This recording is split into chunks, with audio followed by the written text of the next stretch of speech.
Final two questions, final two topics.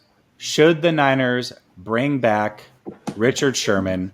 A lot of rumors are floating around, whether it's Seattle, whether it's San Francisco. We've heard a little bit of New Orleans. He seems a little more optimistic than he was towards the end of last season, that it's a possibility. So, Guy, if he is willing to come back and the money's right, do you think Sherman should come back to this team? I think I'm probably in the minority here, because the key is that the money's right? So what's the veteran minimum for him? It's under $2 million, I think. Let's say it's $2 million.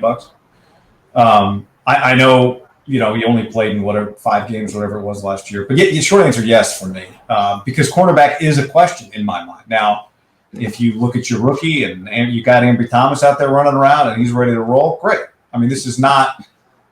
We're talking about this in the middle of May, so we know that this is not your first option, your second option, your third option.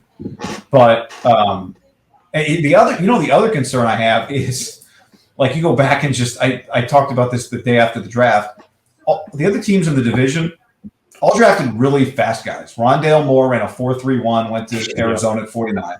Dwayne Eskridge ran a 4.39, went to Seattle at 56, and then Tutu Atwell ran a 4.35. From Louisville and went to the Rams at 57. He joins Deshaun Jackson on that team, who's older and more expensive, I think, than Richard Sherman would be. So the short answer is, cornerback is an area of concern for me.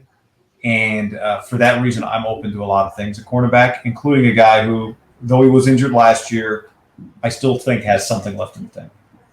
Okay. He may have something left in the tank, but I think that's as a safety. I mean, for him to play corner at his age, what he's been through, and at whatever speed he has left, you really have to commit to zone like all the time. And I don't think that's the direction the Niners are going with their defense right now. I mean, looking at Ambry Thomas and Diamador Lenore, like all they did in college was man-to-man coverage. It seems like Jason Verrett's really good at man-to-man coverage, and they had success with that last year. So I think they've kind of evolved away from what Richard Sherman did. If they want to give Richard Sherman like an unguaranteed contract to come to camp and try out, great. But I really think he should probably go play like in the cover 3 scheme he was doing when he was younger, or go move to safety. Yeah, I'm with you on this one, Grant.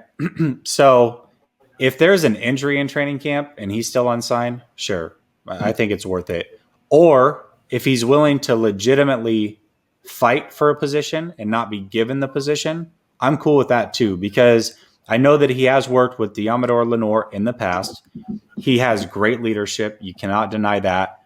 But if you look across the board, every other corner is a man corner.